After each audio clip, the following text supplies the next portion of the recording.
Hey, welcome to this new video in which we will be presenting to you the ultimate guide to writing a report by me, Yael, and my buddy Luis.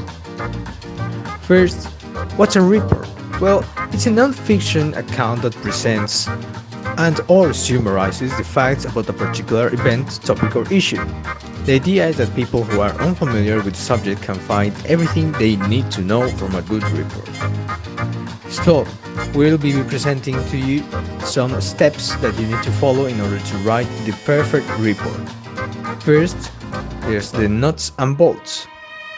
It's simple, there are just three. First, read your task carefully. Second is to underline the content points. And three, write your report in 220 to 260 words.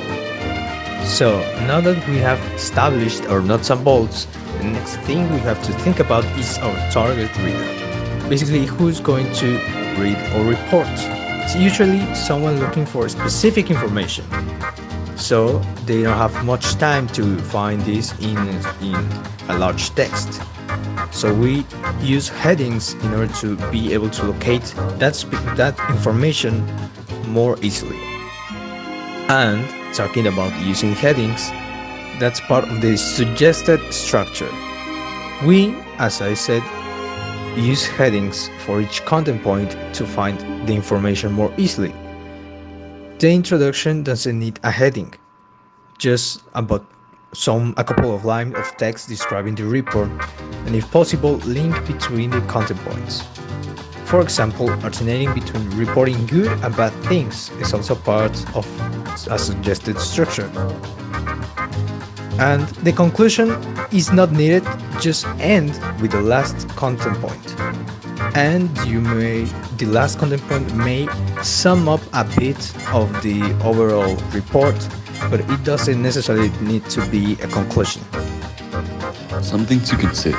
It should be written in a formal or neutral register.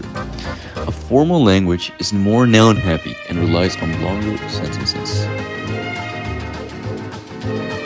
Content. By covering all the content points in the rubric and adding as much detail as possible, you don't have to write something true, just sound credible. Communicative achievement. Keep the target reader informed. One idea per content point, remember headings, and keep language formal. Organization. Use the right headings, linking words and long sentences, but make them readable.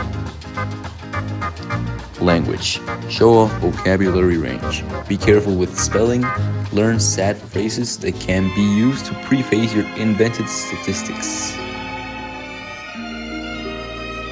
To sum up, this explanation has been created with the intention of serving as a guide to any person interested or in need of knowing how to write a report, as well as a tool for ourselves to always be able to remember every aspect of a report.